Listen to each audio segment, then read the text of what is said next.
Takmir Masjid UMY juga mendapatkan pertanyaan yang pertanyaannya itu dua, tetapi jawabannya itu memang memerlukan proses belajar yang mendalam.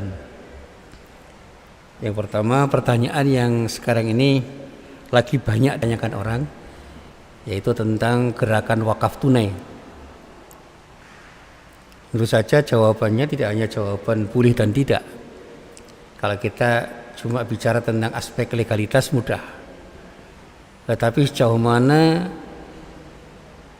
wakaf tunai itu bisa dilaksanakan itu kan menyangkut banyak hal. Yang kedua, pertanyaannya tentang ketaatan kita pada ulil amri. Nah, ini berangkai sebenarnya, pertanyaannya berangkai.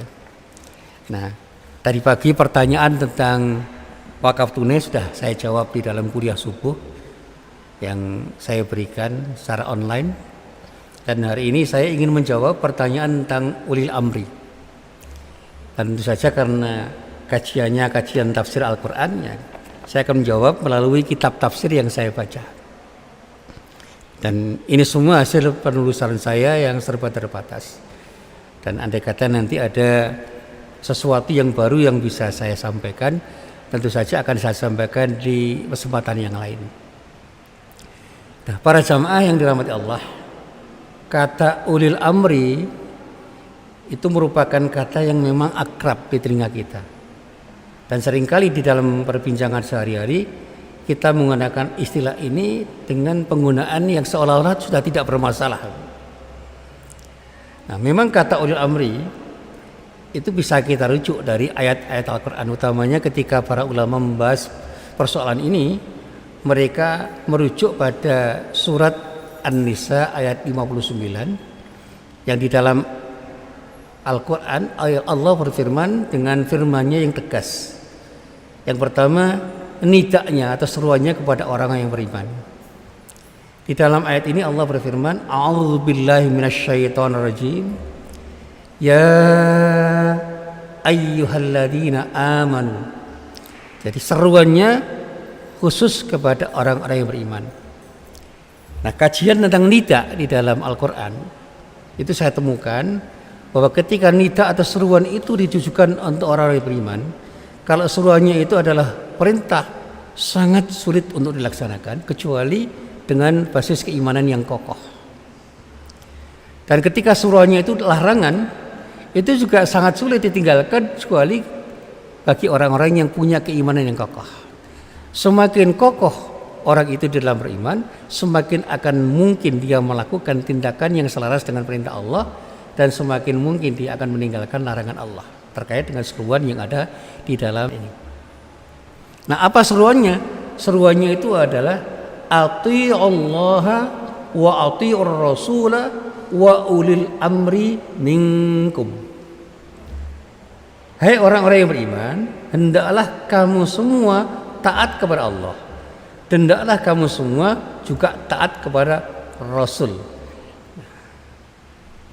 Di dalam kajian tafsir, kata ati Allah yang diucapkan dua kali itu untuk menegaskan bahwa ketaatan kita kepada Allah dan Rasulnya itu merupakan ketaatan yang sifatnya mutlak tanpa syarat.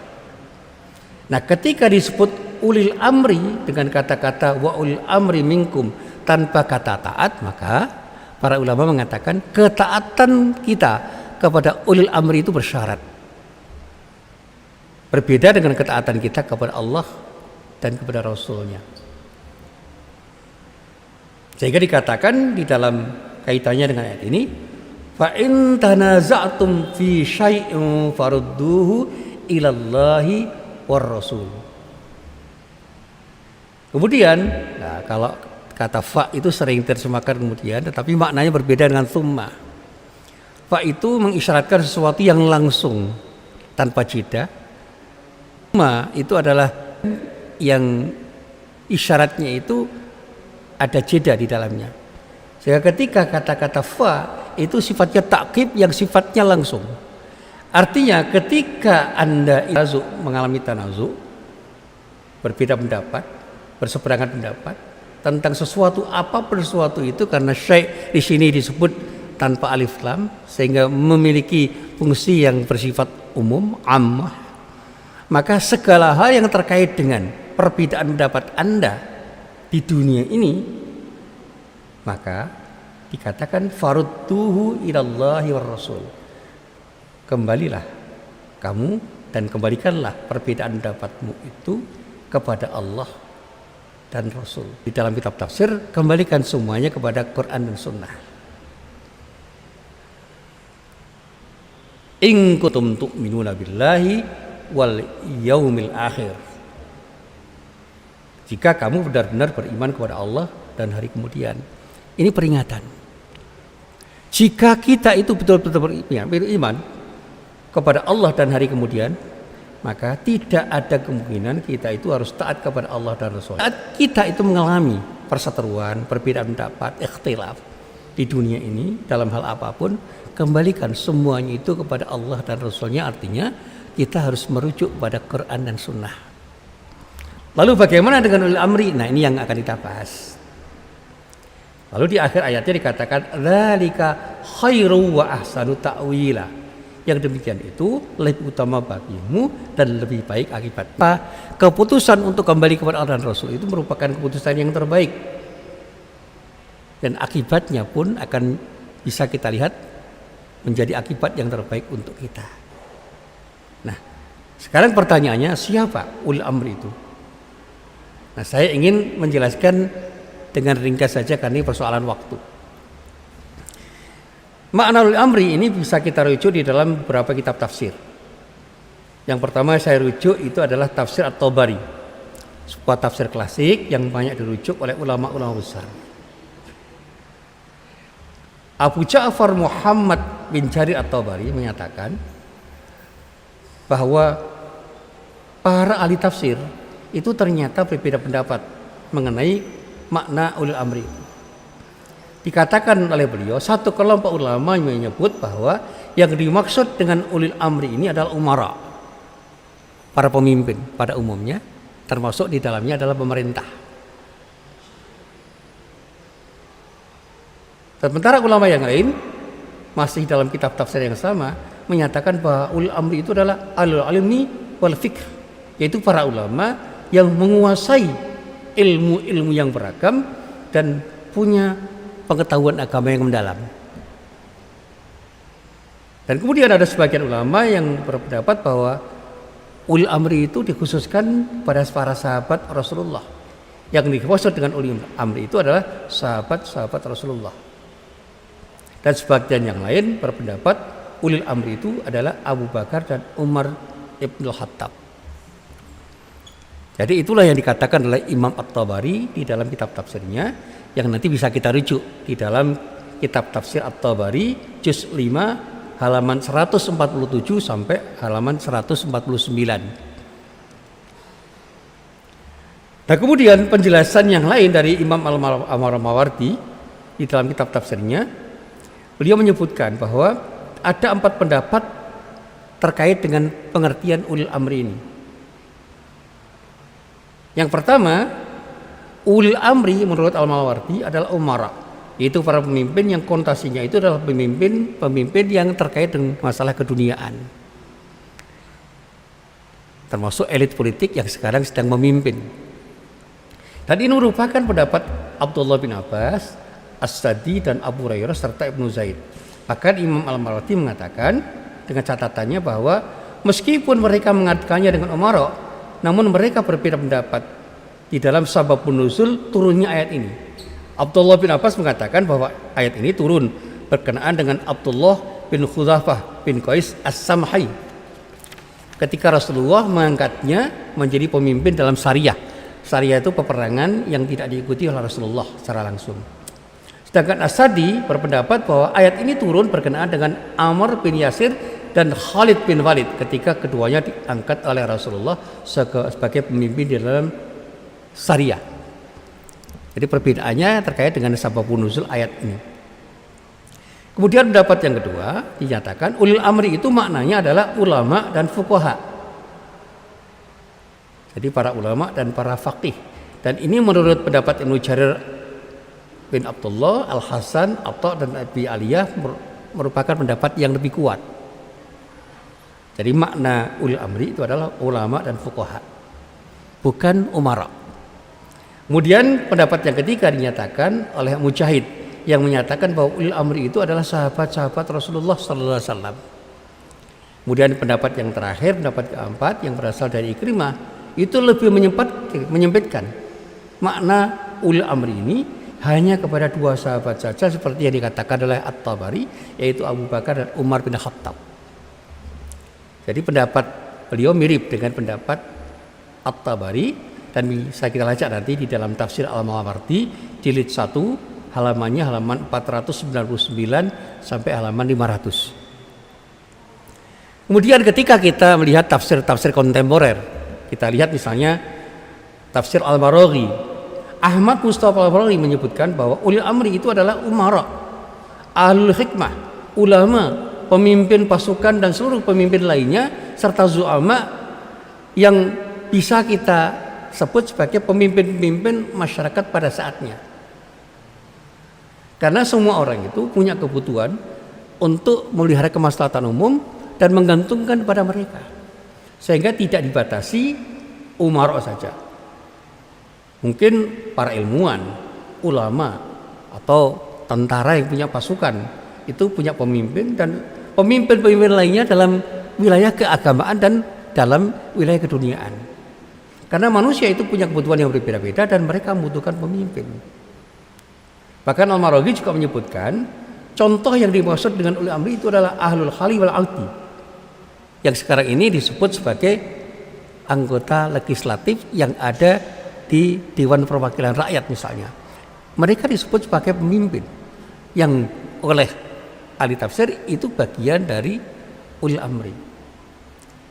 Karena apa? Karena mereka itu mewakili atau merepresentasikan kepentingan umat. Mereka bisa berperan seperti ulama, bisa berperan seperti umara, dan oleh karena itu ulama, pemimpin militer, pemimpin dalam masalah umum seperti dalam dunia bisnis, dalam dunia pertanian, dalam dunia kewartawanan dan sebagainya itu bisa disebut sebagai ulil amri karena mereka mengurusi urusan tertentu untuk kepentingan kemaslahatan umum. Nanti bisa kita baca misalnya di dalam tafsir Al-Maraghi juz 5 halaman 72 sampai halaman 73. Sementara Imam Fakhrul Razi di dalam kitab tafsirnya mengatakan ada 4 pendapat tentang makna ulil amri ini dan mirip-mirip saja. Yang pertama, makna ulil amri itu adalah al-khulafaur rasyidun, yaitu khalifah yang berjumlah 4, Abu Bakar, Umar, Utsman dan Ali. Yang kedua, dikatakan bahwa ulil amri itu bermakna pemimpin perang di dalam syariah, karena di dalam perang yang disebut syariah itu Nabi tidak ada di dalamnya. Yang ketiga, ulil amri itu adalah ulama yang memberikan fatwa dalam hukum-hukum agama dan mengajarkan banyak orang tentang persoalan agama. Jadi sekarang ini mungkin ulama itu termasuk MUI, Majelis Ulama Indonesia, dan para ulama yang lain yang punya peran untuk memberikan fatwa dan membimbing umat dalam persoalan agama. Kemudian yang keempat, itu agak berbeda dengan pendapat yang lain, dinukil dari kelompok Syiah Rawafid. Yang dimaksud dengan ulil amri menurut orang-orang Syiah Rawafid adalah imam-imam mereka yang maksum, yang terpelihara dari kesalahan atau dosa. Dan nanti bisa kita rujuk di dalam tafsir Fakhrul Razi juz 10 halaman 144. Nah, di dalam kitab tafsir yang lain misalnya kita lihat pada kitab Ruhul Ma'ani yang ditulis oleh Imam Al-Alusi. Pandangan tentang ulil amri itu juga mirip dengan pandangan-pandangan para ulama tafsir yang lain. Dikatakan oleh Al-Alusi, ada orang yang mengatakan bahwa ulil amri itu adalah pemimpin kaum muslimin, umara yang memimpin orang-orang Islam pada masa Rasulullah dan sesudahnya. Mereka itu adalah para khalifah, para sultan, para qadhi atau hakim atau yang lain yang memang punya peran kepemimpinan di antara orang-orang Islam. Dan ada juga yang mengatakan bahwa maknanya adalah pemimpin syariah, yaitu pemimpin perang yang tidak dihadiri oleh Rasulullah. Dan bahkan juga ada yang berpendapat bahwa ulil amri itu maksudnya ahlul ilmi, para cendekiawan, para intelektual. Jadi mereka yang disebut intelektual itu sebenarnya memerankan dirinya sebagai ulil amri. Ini kata Al-Alusi di dalam kitab Ruhul Ma'ani. Nah, sementara di dalam kitab Tafsir dikatakan setelah mengutip beberapa hadis mengenai makna ulil amri, Ibnu Katsir menyimpulkan bahwa ulil amri itu adalah ulama. Sedangkan secara umum ulil amri itu juga umara dan ulama. Jadi kalau kita khususkan ulil amri itu maksudnya para ulama. Tetapi secara umum memang ulil amri itu bisa disebut sebagai umara dan ulama sekaligus.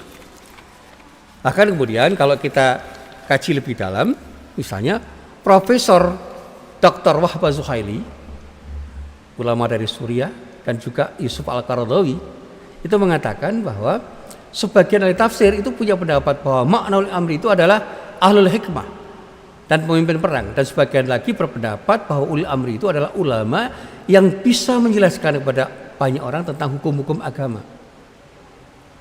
Sehingga siapapun ulama yang bisa menjelaskan persoalan agama dan orang-orang yang disebut ahlul hikmah, yaitu orang-orang bijak, itu bisa disebut sebagai ulil amri. Sementara di kalangan Syiah, menurut Wahbah Zuhaili, ada pendapat yang menyatakan bahwa ulil amri itu adalah imam-imam mereka yang ma'asum, selain mereka bukan ulil amri. Bahkan kemudian di dalam kitab Ahkamul Quran, Ibnu Arabi mengatakan bahwa yang paling kuat tentang pengertian ulil amri menurut pandangan beliau adalah umara dan ulama sekaligus. Sehingga sekarang ini ketika umara dan ulama itu bersatu, mereka adalah ulil amri, orang-orang yang ada di negeri di mana orang-orang itu dipimpin oleh umara sekaligus ulama. Dan mereka berdua itu harus bersinergi menjadi ulil amri yang bisa memimpin masyarakat untuk kemaslahatan mereka. Nah, para jamaah yang dirahmati Allah, apa kaitannya dengan pertanyaan yang saya sampaikan tadi? Sekarang banyak sekali kebijakan-kebijakan pemerintah yang terkait dengan kemaslahatan rakyat, yang ternyata mereka tidak begitu saja punya kebijakan yang tanpa proses diskusi panjang. Ada sebagian pendapat yang kemudian dirujuk oleh pemerintah untuk menjadi aturan-aturan untuk membuat kebijakan. Nah, tetapi apakah kita rakyat itu wajib 100% taat kepada ulil amri yang direpresentasikan oleh para ulama sekaligus umara tentang berbagai macam hal yang menjadi kebijakan pemerintah? Di sini ada persoalan penting. Ketaatan kita kepada Allah dan Rasul-Nya itu merupakan ketaatan yang mutlak tanpa syarat. Tetapi ketika kita harus taat kepada ulil amri, ada syarat, di mana ketaatan kita kepada ulil amri itu tidak boleh berseberangan dengan ketaatan kita kepada Allah dan Rasul-Nya. Bahkan dalam sejumlah kitab tafsir bisa kita lihat catatan-catatan tentang bagaimana para ulama itu mengingatkan kepada kita bahwa jangan buru-buru kita taat kepada para ulil amri. Sejumlah kitab tafsir itu mengisyaratkan bahwa ketaatan kita kepada ulil amri itu bersyarat. Salah satu yang saya kutip itu adalah pendapat Profesor Quraish Shihab yang memberikan ulasan yang sangat menarik tentang ketaatan kita kepada ulil amri. Beliau mengatakan tidak disebutkannya kata taat pada ulil amri untuk beri isyarat bahwa ketaatan kepada mereka itu tidak berdiri sendiri, tetapi berkaitan atau bersyarat dengan ketaatan kita kepada Allah dan Rasul-Nya. Dalam pengertian, bila perintah ulil amri itu bertentangan dengan nilai-nilai ajaran Allah dan Rasul-Nya, maka tidak dibenarkan kita untuk taat pada mereka. Dalam hal ini dikatakan ada kaidah yang diambil dari hadis yang sangat populer, la ta'ata li makhluqin fi maksiatil khaliq. Tidak dibenarkan adanya ketaatan kepada seorang makhluk pun dalam kemaksiatan kepada Allah, kepada Khalik, sehingga ketaatan kita kepada ulama dan umara pun itu bersyarat selama ketaatan itu tidak berseberangan dengan ketaatan kita kepada Allah dan Rasul-Nya. Nah, ketika ketaatan kita kepada ulama dan umara yang disebut ulil amri itu justru akan membuat kita itu menyimpang dari ketaatan kita kepada Allah, maka kita tidak boleh menaatinya atau tidak boleh melaksanakannya. Nah, bagaimana misalnya ketika kita bicara tentang kebijakan-kebijakan pemerintah saat ini? Mari kita lihat. Ketika kebijakan-kebijakan itu harus kita ikuti karena tidak berseberangan atau bersesuaian dengan ketaatan kita kepada Allah dan Rasul-Nya, mari kita ikuti bersama-sama. Tapi ketika semua kebijakan itu justru berseberangan dengan prinsip ketaatan kita kepada Allah dan Rasul-Nya, kita kritisi. Untuk tidak kita ikuti, bahkan kemudian kita harus memberikan kritik kepada pemerintah agar pemerintah tidak memberikan aturan-aturan yang berseberangan dengan aturan-aturan yang datang dari Allah dan Rasul-Nya. Para pemimpin itu boleh mengatur, tapi jangan sampai aturan-aturan itu berseberangan dengan aturan yang lebih tinggi, yaitu aturan Allah dan Rasulnya. Sebagai umat Islam kita wajib memberikan kritik, mengingatkan pemerintah untuk tidak membuat kebijakan yang berseberangan dengan aturan-aturan Allah dan Rasulnya. Sehingga sekali lagi jangan pernah kita taat kepada siapapun ketika ketaatan kita itu justru berseberangan dengan ketaatan kita kepada Allah dan Rasulnya. Sementara ketaatan kita kepada Allah dan Rasulnya yang ternyata tidak mendapatkan respon positif dari para ulama dan umara juga harus kita komunikasikan agar mereka memahami, agar apa yang kita lakukan itu betul-betul bisa mereka pahami dan mereka jadikan sebagai acuan untuk membuat kebijakan-kebijakan yang terkait dengan perilaku yang harus kita munculkan di dalam kehidupan bermasyarakat termasuk berbangsa dan bernegara. Inilah apa yang bisa saya sampaikan di dalam kesempatan siang ini, mudah-mudahan bermanfaat. Billahi taufik wal hidayah. Assalamualaikum warahmatullahi wabarakatuh.